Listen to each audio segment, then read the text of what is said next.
यह गरीबी के सपनों की महंगी कीमत कहानी की अगली कड़ी है। मगर अभी तक आपने कुछ लिखा तो नहीं?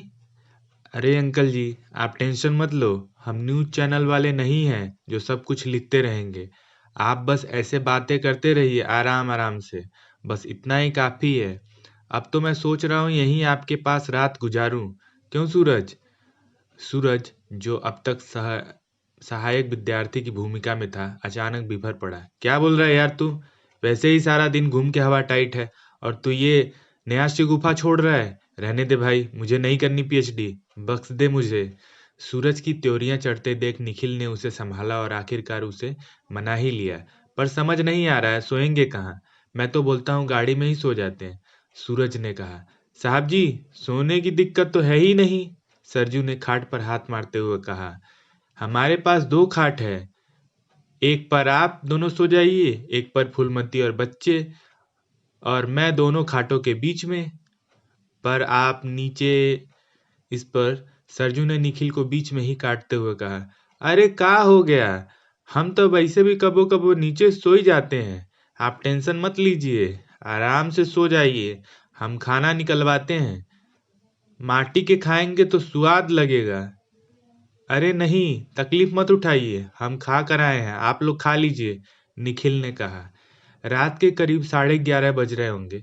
निखिल और राजू एक खाट पर, सरजू दूसरी खाट पर लेटा हुआ था। लाख बोलने के बाद भी फूलमती बच्चों के साथ नीचे सोई थी। सूरज किसी तरह शरीर पर तालियां बजा के करवटें बदल कर सो रहा था। निखिल और सरजू एक दूसरे की तरफ मुंह करके बातें कर रहे थे। निखिल कह रहा था, तो अंकल जी, आपका नाम शिव कुमार है, तो सरजू नाम कैसे पड़ गया? अब क्या बोले साहब जी, हमारे जन्म से पहले हमारी अम्मा के 5 बच्चे हुए और सब भगवान को प्यारे हो गए। तब हम हुए और हमारे अम्मा बाबूजी ने हमारा नाम सरजू रख दिया। वो क्या है कि हमारे गांव में मानते हैं कि अगर बच्चे जी ना रहे हों तो खराब नाम रखने से बच्चा जी जाता है। ये कौन सी बात हुई? निखिल ने हंसते हुए पूछा। अब जो है सो है, क्या कर सकते हैं। फिर हमारी अम्मा ने हमारा नाम शिव कुमार रखा, सरजू ने कहा। निखिल, अच्छा, तो आपके परिवार के बाकी लोग क्या करते हैं?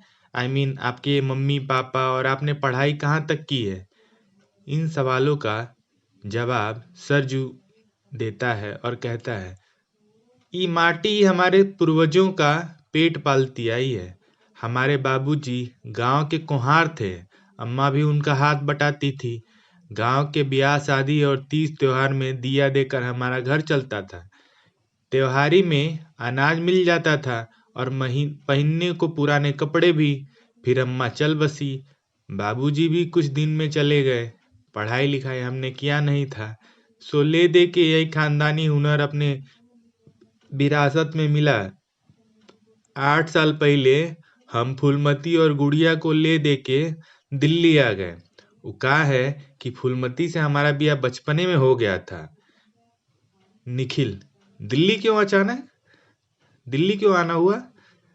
सरजू, अब का बोले, वो कहा है कि गांव में गुजारा नहीं हो पा रहा था। ब्याह शादी और होली दीपावली में अब माटी का दिया कौन पूछता है। बहुत उम्मीद लगा के यहाँ आए, पर पता लगा कि यहाँ हमारा खानदानी बिजनेस कौड़ियों के भाव भी नहीं बिकता है। ईटा ढोने की कोशिश किए, मगर हो ही नहीं पाया हमसे। कभी किए नहीं थे ना। जो पैसे जमा थे वो मकान के किराए में खर्च हो गए। किराया दे ना पाए तो मकान मालिक ने सड़क पर फेंक दिया। बहुत हु हल्ला भी किए। 2-3 दिन इसी मेट्रो के पुलिया के नीचे गुजारे। बहुत परेशान थे, इधर उधर घूम रहे थे। तभी सड़क के किनारे एक आदमी को माटी के बर्तन बेचते देखे, तो हम भी सोचे कि ये काम तो हम भी कर सकते हैं, और तब से यही काम कर रहे हैं। कभी पेट भरता है, कभी खाली रह जाता है। निखिल का हृदय पसीज उठा। शहर की जिस अंधाधुंध चमक ने गांव में घुसकर सरजू जैसे परिवारों को जीने का सहारा छीना था, वही शहर आज खुद उनको आमंत्रण देने के बाद भी उनका पेट भरने में असमर्थ था।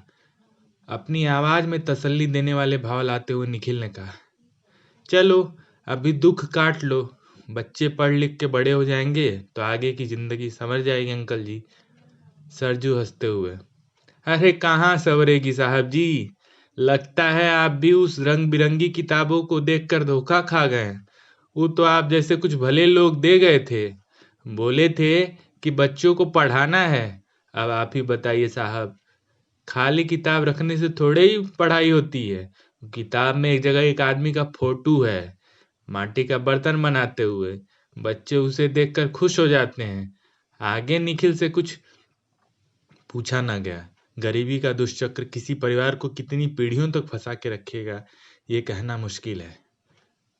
वैसे एक बात बोले साहब जी, हम जब यहाँ पहली बार आए थे तो सोचे थे कि खूब मेहनत करेंगे और एक दिन ऐसी ही शानदार गाड़ी लेंगे। घर नहीं लेंगे किराया पे, क्या फायदा, उसी गाड़ी में रहेंगे, सोएंगे भी उसी गाड़ी में, रोज घर के किराए का पैसा बचा के गाड़ी में पेट्रोल डालेंगे।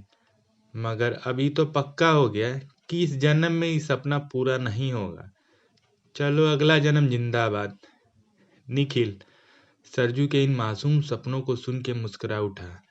अचानक उठ के बोला, चलिए अंकल जी, एक काम तो कर ही सकते हैं। आपने मुझे बिस्तर दिया, मेरा भी फर्ज बनता है एक रात के लिए ही सही आपको आपके सपने वाली नींद दूं। चलिए आइए।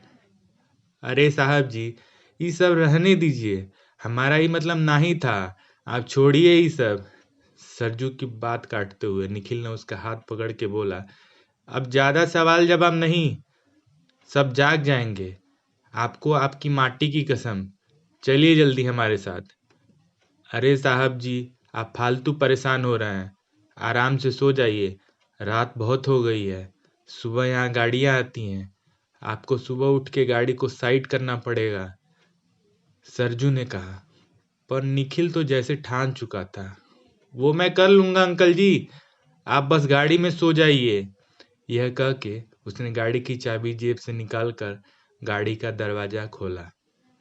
नानुकुर करते हुए सरजू के सामने उसके सपनों की दुनिया खुली पड़ी थी। निखिल खाट पर सोया था, सरजू गाड़ी में। जिंदगियों ने जैसे आपस में समझौते कर लिए थे। उस 1 घंटे तक तो सूरज ने अपने आसपास की हर चीज का मुआयना किया, सीट के ऊपर खुद को उछाल उछाल कर देखा, मखमली आराम को महसूस किया। अचानक दिल में ख्याल आया कि क्यों न फूलमती को भी बुला ले, आखिर वो भी तो इसी सुख दुख की साथी है, उसे भी तो जीवन का कुछ अनुभव मिलना चाहिए। मगर फिर सोचा कि कहीं साहब जी को बुरा न लग जाए, और फिर फूलमती को इन सब चीजों का शौक नहीं। सरजू खुश था, चाहे एक दिन के लिए ही, भगवान ने उसका सपना पूरा कर दिया था। नींद आज आंखों से गायब ही हो गई थी। सपना छोटा हो या बड़ा, उनके पूरे होने का एहसास ही आंखों की नींद को कुछ वक्त के लिए गायब कर देता है। सुबह के करीब 5 बजे होंगे। अचानक जोर की आवाज आई, ऐसा लगा कुछ फट गया हो। निखिल घबरा कर उठ बैठा, बाकी लोग भी उठ बैठे। कुछ लोग इधर उधर दौड़ने लगे। सामने ही निखिल की कार ध्वस्त अवस्था में थी। पीछे एक ट्रक था जिसने उसे टक्कर मारी थी। ट्रक को लोगों ने पकड़ लिया था, उसके ड्राइवर को लोग मार भी रहे थे। पीछे एक और ट्रक था जिसने उसे टक्कर मारी थी, ड्राइवर को लोगों ने पकड़ लिया था, उसे मार भी रहे थे। चकनाचूर गाड़ी के सामने एक और रुका हुआ ट्रक था जिस पर लोहे के सलिए लदे हुए थे। पीछे के ट्रक के टक्कर ने उन सलियों को निखिल की गाड़ी भेज देने पर मजबूर कर दिया था। यह नजारा देखकर निखिल की रूह कांप गई। वह दौड़ के गाड़ी के पास पहुंचा। रात में सरजू को पीछे की सीट पर सुलाने का दृश्य याद आया तो राहत की सांस ली, आशा की किरण जगी।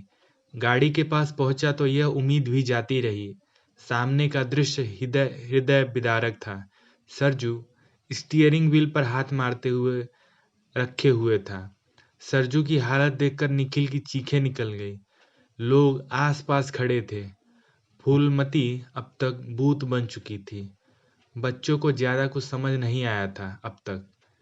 कुछ लोग फोने लगा रहे थे पुलिस को, कुछ लोग फोटो खींच रहे थे। निखिल के अलावा बाकी सब हैरान थे कि आखिर सरजू आखिर गाड़ी में कैसे पहुंचा? निखिल को समझ नहीं आ रहा था कि इस अंत का गुनहगार किसको ठहराया जाए। मेट्रो पुल के नीचे रखे मिट्टी के बर्तनों को देखकर उसकी आंखें जैसे ठहर सी गईं। ऐसा लगा जैसे बर्तन अपने शाहकार का इंतजार करते हुए बस उसकी राह देख रहा हो, और इस बात से बेफिक्र थे कि अपने एक रात के सपनों को पूरा करने के लिए उनके मालिक ने क्या कीमत चुकाई थी। यह कहानी आपको कैसी लगी, कृपया हमें कमेंट कर ज़रूर बताएं, और अगर चैनल पर नए हैं तो कृपया चैनल को सब्सक्राइब करें। धन्यवाद।